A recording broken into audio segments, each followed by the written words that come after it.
I want you to think about the most comforting part of your day. For many of you, it is that moment when you step into the shower. You turn the handle all the way to the left, waiting for the water to get steaming hot.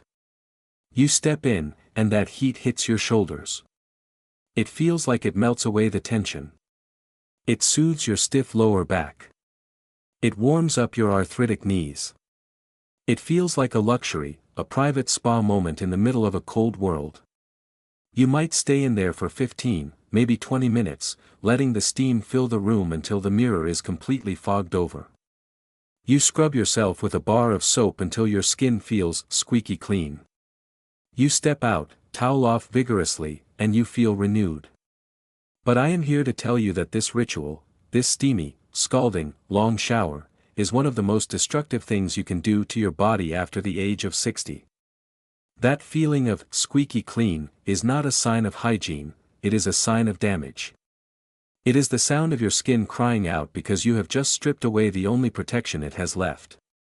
By taking that hot shower, you are voluntarily dissolving the precious, irreplaceable oils that keep your skin intact. You are inviting a condition known as senile pruritus, a chronic, maddening itch that keeps millions of seniors awake at night. You are creating microscopic fissures that act as open doors for bacteria, leading to infections that can land you in the hospital. Today, we are going to look at your skin not just as a covering, but as an organ that is fighting for its life against the heat. We are going to explain the chemistry of lipids and ceramides, we are going to debunk the myth that you need to scrub your whole body with soap every day, and I am going to give you a new shower protocol, the soak and seal method, that will stop the itching, heal the cracks, and restore the barrier that protects you from the world. To understand why hot water is the enemy, we have to understand how your skin changes as you age. When you were 20, your skin was like a thick, juicy grape. It was plump with water. It was producing massive amounts of oil, or sebum. This oil acted like a waterproof coat. It locked moisture in and kept bacteria out. You could take a hot shower, scrub with harsh soap, and an hour later, your body would have already pumped out enough fresh oil to replace what you lost. You had a rapid recovery system. But now, look at your skin. It is no longer a grape, it is more like a raisin or a piece of parchment paper. This is a biological reality. As we enter our 60s and 70s, our sebaceous glands, the oil factories, go into retirement. They shrink. They produce a fraction of the oil they used to. We also lose the natural moisturizing factor in the upper layers of the skin.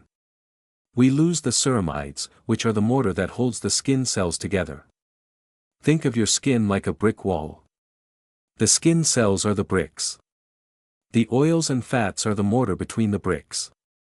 When you are young, that mortar is thick and strong. The wall is solid. Nothing gets in, nothing leaks out. But as we age, the mortar crumbles. It gets thin. The wall becomes porous. Now, imagine taking that fragile, crumbling brick wall and power washing it with boiling water. That is what a hot shower does. Hot water is a solvent. Think about washing a greasy frying pan. If you use cold water, the grease stays stuck. If you use hot water, the grease melts and washes away. That is great for a frying pan, but it is catastrophic for your skin. When you stand under hot water, you are liquefying the very last reserves of oil you have. You are melting the mortar. You are washing away the barrier. When you step out of that shower, the water on your skin evaporates instantly into the air. And because there is no oil left to trap it, that evaporating water pulls even more moisture out of the deeper layers of your skin. It is a phenomenon called transepidermal water loss. You end up drier than you were before you got in. Your skin tightens. It shrinks. It creates a landscape that looks like a dried-up riverbed in a drought, full of cracks and fissures. This leads to the condition I mentioned. Senile pruritus. This is the medical term for itchy old skin. It is not caused by a bug bite. It is not an allergy. It is caused by the exposure of your nerve endings. When the lipid barrier is gone, the tiny nerves in your skin are exposed to the air, to your clothes, to everything. They become hypersensitive. They fire off signals to your brain that feel like an itch. It might feel like ants crawling on you. It might feel like a burn. It usually happens on the shins, the back, and the arms. So, you scratch. You dig your fingernails in. But because your skin is thin like tissue paper, you tear it. You cause bleeding. You cause scabs. And the scratching releases histamine, which makes it itch even more. You are trapped in the itch-scratch cycle. You lose sleep. You become irritable. And all of this misery can be traced back to the temperature of the water in your bathroom. But the danger goes beyond just itching. We need to talk about infection. Your skin is your immune system's first line of defense. It is the castle wall that keeps the barbarian bacteria out. We are covered in bacteria all the time, Staphylococcus, Streptococcus. Usually, they are harmless. They sit on the surface. But when you strip the oil and create those dry skin microcracks, you are opening the drawbridge. The bacteria march right in. For a senior, especially a senior with diabetes or poor circulation, a skin infection is a serious event. It can turn into cellulitis. This is a deep, spreading infection of the skin tissue. Your leg turns red, hot, and swollen. You get a fever. You end up on intravenous antibiotics. If you have diabetes, that small crack from dry skin can turn into a non-healing ulcer on your foot or shin. I have seen patients who started with a hot shower habit and ended up with chronic wound care issues because they compromised their barrier function. So, what is the solution? Is the solution to stop bathing? No. Hygiene is important. But we need to redefine what a shower is for. A shower is not for warmth. It is not for entertainment. It is for cleaning. And cleaning a 70-year-old body requires a completely different strategy than cleaning a 20-year-old body. We need to implement the safe shower protocol. Rule number 1, the wrist test. Before you step into the water, test it with the inside of your wrist, just like you would a baby bottle. If it feels hot, it is too hot. It should feel lukewarm. It should feel neutral. It shouldn't make you shiver, but it definitely shouldn't create a cloud of steam in the room. If your mirror is foggy, your skin is dying. You want the water to be tepid. I know, this doesn't feel as good. It doesn't feel luxurious. But you have to choose, do you want 5 minutes of pleasure or 24 hours of comfort? Rule number 2, the clock. You need to be in and out. 5 minutes is the maximum. Get in, do the work, get out. The longer you stand there, the more the water acts as a solvent. You are not a fish. You are a land mammal. Your skin is not designed to be submerged for long periods. If you have a shower chair, use it for safety, but don't use it to loiter. Rule number 3, the soap strategy. This is where we have been brainwashed by marketing. Commercials tell us we need to lather up our whole body with bubbles to be clean. This is false. Unless you are a coal miner or a mechanic, your legs, your arms, your back, and your stomach are not dirty. They do not need soap. Soap is a detergent. It binds to oil and strips it. You only need to soap the odorous areas. The armpits, the groin, the buttocks, and maybe the feet. That's it. Let the warm water run over the rest of your body. That is enough to rinse away dust and sweat without stripping the lipids. And we need to talk about what soap you use. The bars of soap you grew up with, Ivory, Dial, Irish Spring, are incredibly harsh. They have a high pH, alkaline. Your skin has a low pH, acidic. This is called the acid mantle. When you use a high pH soap, you destroy the acid mantle, which kills the good bacteria that protect you. You need to throw away the true soaps and switch to Syndits. Syndit stands for synthetic detergent. But don't let the name scare you. These are the creamy beauty bars or body washes like Dove, Cetaphil, or CeraVe. They are pH balanced. They clean without stripping.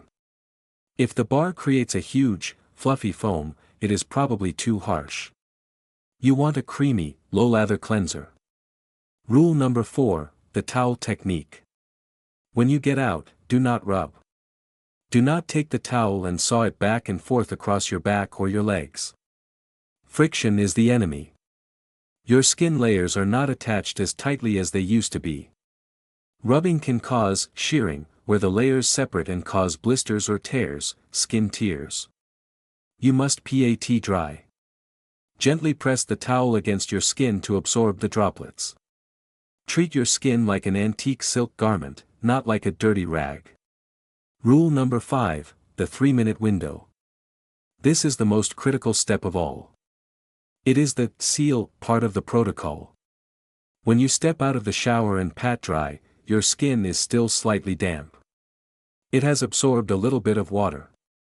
You have exactly 3 minutes to trap that water before it evaporates. You must apply a moisturizer immediately. Not 10 minutes later after you brush your teeth. Right now. Inside the steamy bathroom. This locks the hydration into the skin. But you have to use the right moisturizer. Lotions are useless. I repeat, lotions are useless for seniors. Lotions are mostly water and alcohol. They feel nice, they absorb fast, but they evaporate in an hour. You need a cream or an ointment. You want something thick. You want something that comes in a jar or a tube, not a pump bottle. If you can pour it, it's too thin. Look for ingredients that mimic your skin's natural structure. Ceramides, these replace the missing mortar between your cells. Hyaluronic acid, this acts like a sponge to hold water. Petrolatum, petroleum jelly, this is the gold standard. It creates a physical seal. Nothing gets in, nothing gets out. It is greasy, yes. But it works. If you have severe itching on your legs, plain old Vaseline or Aquaphor applied to damp skin is the most powerful medicine you can buy, and it costs pennies. I want to address the arthritis issue because I know many of you use the hot shower for pain relief. But doctor, my knees hurt in the morning, the heat helps me move. I understand. Heat is wonderful for joints. But you need to separate the heat from the water. You cannot sacrifice your skin for your joints. There are other ways to get heat. Use a heating pad. Use a warm, moist towel wrapped around the joint. Use a space heater in the bathroom to warm the air, so you don't feel cold in a tepid shower. Dress warmly immediately. Get your heat dry, or localized. Do not immerse your whole organ system, the skin, in boiling water just to help a knee. Let's talk about the winter itch. This problem always gets worse in the winter. The air outside is dry. The heater in your house blows dry air. Your skin is under attack from the environment. In the winter, you might not even need to shower every day. This is a controversial idea for Americans, who are obsessed with daily bathing. But biologically, showering every other day, or doing a sponge bath on the off days, is much better for senior skin. It gives your body 48 hours to rebuild its oil barrier instead of just 24. If you aren't sweating, you aren't dirty. You don't need a full scrub. We also need to look at laundry detergent. If your skin is stripped and sensitive from hot water, it becomes more reactive to chemicals. The detergent you have used for 40 years might suddenly start causing a rash. This isn't because the detergent changed, it's because your skin barrier is broken. Switch to a free and clear detergent. No perfumes. No dyes. And skip the fabric softener sheets. They coat your clothes in a layer of chemical wax that rubs against your skin all day. I want to empower you to listen to your body. That itch is a signal. It is a distress flare. It is your body saying, I am thirsty. I am exposed. Help me. Scratching is not the answer. Scratching is an attack. Hydration is the answer. Protection is the answer. Think about the psychological shift. We use the shower to wake up, or to relax. We use it for mood management. If you take away the heat, you lose that emotional crutch. You have to find it elsewhere. Maybe you drink a warm cup of herbal tea to relax. Maybe you do some gentle stretching to wake up. But the shower must become a functional event, not a recreational one. Imagine a piece of fine leather. If you care for leather, you keep it out of the sun, you keep it away from heat, and you oil it regularly. If you let it dry out, it cracks. Once it cracks, you can never really fix it, you can only patch it. Your skin is that fine leather. It has weathered the storms of life. It has wrinkles, it has spots, it has history. It is beautiful.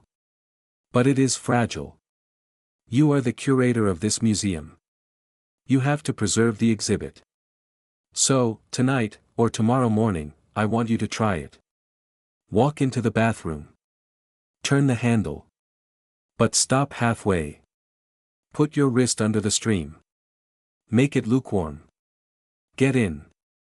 Wash only what needs washing. Get out. Pat dry. And slather that cream on while you are still damp. It will feel different. You might miss the steam. But pay attention to how you feel an hour later. Pay attention to how you feel when you get into bed that night. You won't be scratching. Your legs won't feel tight. You will feel comfortable in your own skin. This is a small change in routine, but a massive change for your health. It prevents the wounds that lead to the hospital. It stops the itch that steals your sleep. It preserves the barrier that keeps you alive. Throw away the harsh soap. Turn down the heat. And seal in the moisture. Your skin will thank you, and you will feel the difference in a single day. Stay safe, stay soft, and stay protected.